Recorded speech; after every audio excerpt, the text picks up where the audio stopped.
Hemant sir, जो मैं सवाल कर रहा था, आखिर ये मानसिकता, ये डर क्यों? और ये तो सबको पता है भाई, आज की तारीख में नीतीश कुमार साहब कब क्या हुआ करते थे, वो थे की बात ही सब अलग हो गई।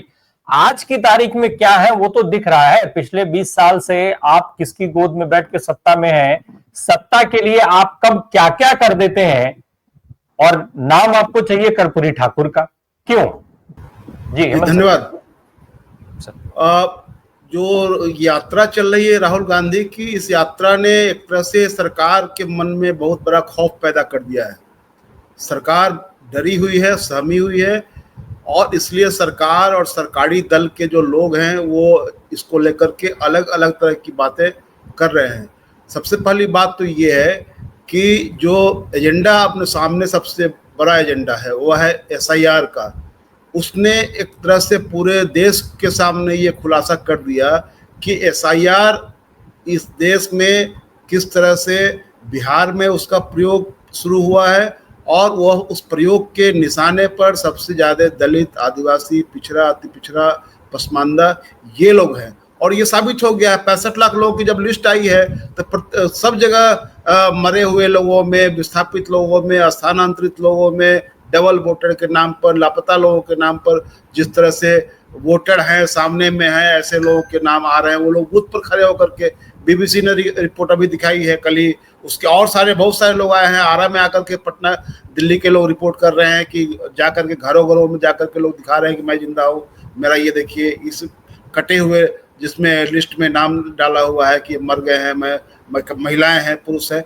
तो एक तो ये पूरा फार्स साबित हुआ है, और इसने लोगों के भीतर में बहुत आक्रोश पैदा किया है कि सरकार किस तरह से, और ये चुनाव आयोग किस तरह से काम कर रहा है, और उसके जो मुखिया हैं वो किस तरह सरकार के पक्ष में जाकर के खड़े हो गए हुए हैं। तो ये जो स्थिति है उसमें निश्चित रूप से जब खास करके ज्ञानेश कुमार का जब प्रेस कॉन्फ्रेंस हुआ उसके बाद से स्थिति और सरकार के खिलाफ चली गई, क्योंकि ज्ञानेश कुमार ने अपनी बातचीत से सरकार की पोल पट्टी भी खोल दी और खुद भी अपना वो नंगा होकर के सामने आ गए।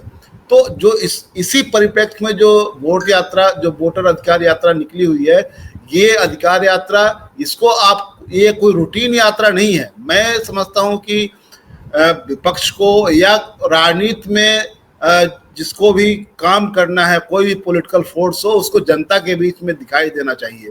और विपक्ष आज अगर दिख रहा है जनता के बीच में, राहुल गांधी, तेजस्वी यादव, दीपंकर भट्टाचार्य और भी विपक्ष जितने लोग दिख रहे हैं, ये एक तरह से इस देश के लोकतंत्र के लिए गुड साइन है, एक अच्छा संकेत है। क्योंकि आपको जनता के सवालों को लेकर के जनता के बीच में ही जाना चाहिए, उसका समाधान जनता से ही मांगना चाहिए, और जनता उन चीज़ों पर रिएक्ट कर रही है, वो जुट रही है, उनकी बातें सुन रही है, ये इनके लिए भय का विषय बना हुआ है।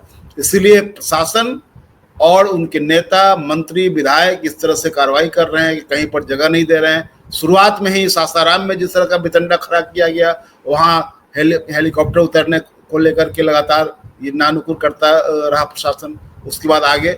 और मैं इस बात से सहमत हूँ जो सकेब कह रहे थे कि जो DM महोदय आज जिस तरह से मुंगेर में नाटक कर रहे हैं, वहाँ जगह उन्होंने नहीं दी, बड़ी जगह। लेकिन अगर मैं दावे के साथ कहता हूँ कि ललन सिंह अगर कहे कि मैं DM के आवास में आज यहाँ पर नाच गाने का प्रोग्राम होगा, भोज भात होगा, तो मना नहीं कर सकते हैं। उनको करवाना पड़ेगा, उनको वही तंबू कना लग जाएगा। ये स्थिति है प्रशासन की। तो ये प्रशासन किस तरह बिछा हुआ है सत्ता पक्ष के सामने, ये तो दिल्ली से लेकर के और बिहार और जहाँ भी इनका राजपाट है सब जगह दिखाई दे रहा है।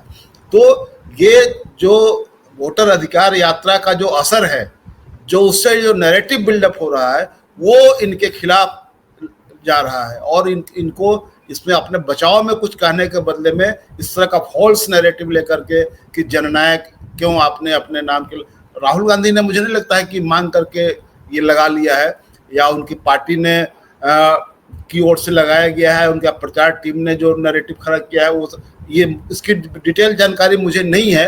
लेकिन राहुल गांधी इस देश में न्याय के लिए लड़ रहे हैं, अन्याय के खिलाफ न्याय के लिए लड़ने वाली शख्सियत के रूप में उन्होंने अपने आप को स्थापित किया है, और बहुत ही विपरीत परिस्थितियों में स्थापित किया है। ये किसी को वो उनमें लग सकता है कि वो आज यहाँ शिफ्ट हो रहे हैं, वहाँ शिफ्ट हो रहे हैं, लेकिन क्या वो कभी अन्याय के पक्ष में शिफ्ट होते हुए दिखाई दे रहे हैं? मैं मानता हूं कभी नहीं। हमेशा सॉरी, हमेशा यह शख्स न्याय के पक्ष में खड़ा होता हुआ दिखाई देता है। उसको आप कोई कह ले कि ये आज यहाँ इनकी शिफ्टिंग हो गई, वहां शिफ्टिंग हो गई, लेकिन मैं इस शिफ्टिंग को कभी भी अन्याय के साथ जाता हुआ नहीं देखता हूँ, जनता के खिलाफ जाता हुआ नहीं देखता हूँ। ये खासियत है। और ये जो है उससे मतलब नहीं है, आप जब व्यक्ति जब जनता के बीच में उतर गया है कोई नेता, तो उसको जननायक और न्याय योद्धा और ये प्रेम का पुजारी या जो कुछ भी कह लीजिए, जो कुछ भी उनके नाम के आगे जो लगाना है, वो लगाने के लिए जनता आखिरकार वो तय हो जाता है, डिस्कोर्स में वो तय बिल्डअप होता है। उसके लिए चिंता करने की जरूरत नहीं है इन लोगों को। ये लोग जो इनको जवाब देना चाहिए कि राहुल गांधी की यात्राओं में इतने अवरोध क्यों खड़े किए जा रहे हैं। और दूसरी बात यह है कि जो राहुल गांधी सवाल खड़े कर रहे हैं, उन सवालों का जवाब क्यों नहीं दिया जा रहा है, क्यों नहीं दिया जा रहा है, ये ज्यादा इंपॉर्टेंट है। ये ज्यादा इंपॉर्टेंट है। ये हर चीज को गौर कर रहा है कि आखिर जो सवाल खड़े किए जा रहे हैं, क्योंकि लोकतंत्र में अगर पूरी उस प्रक्रिया पर सवाल उठ रहा है और एक भी सवाल अगर उठ रहा है तो उसको उसका आंसर करना तो जिम्मेदारी है। और आप आकर के क्या करते हैं, स्पीच देते हैं, जैसे चुनावी भाषण दिए जा रहे हैं आज की तारीख में। लाइन आप वो लेते हैं जो सत्ताधारी दल के तमाम नेता ले रहे हैं, सेम वही वर्ड्स, सेम वही लाइन, उन्हीं भावनाओं, उन्हीं मुद्राओं के साथ। अरे तुम एक संवैधानिक संस्था के मुखिया हो कि एक पार्टी के कार्यकर्ता, एक पार्टी के नेता जो आकर के बैठा दिए गए हो और जो है वो भाषण कर रहे हो। 6 महीने से उठाए जा रहे सवाल का जवाब एक तो देने आए।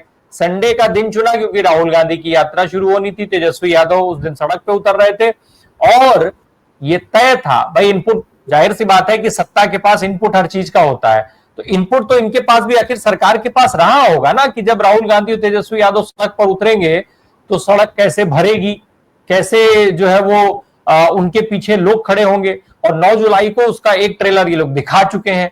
सत्ता को तो पहले से मालूम था सब कुछ। इसके लिए कितनी बड़ी प्लानिंग की गई कि सुबह से मोदी जी को मैं कहना चाह रहा था, एक बात और मैं इसमें जोड़ देता हूं कि ये जो कुछ जो प्रयास जो हुआ, जो चुनाव आयोग ने जो कुछ भी किया, मैं इस नतीजे पर पहुंचा हूं कि चुनाव आयोग सरकार के इशारे पर ये जनता के भीतर एक बड़े पैमाने पर अफरा तफरी फैलाने और नफरत फैलाने, 2 एजेंडों को लेकर के ये लोग आगे आए थे। दोनों एजेंडे पर ये विफल हुए हैं।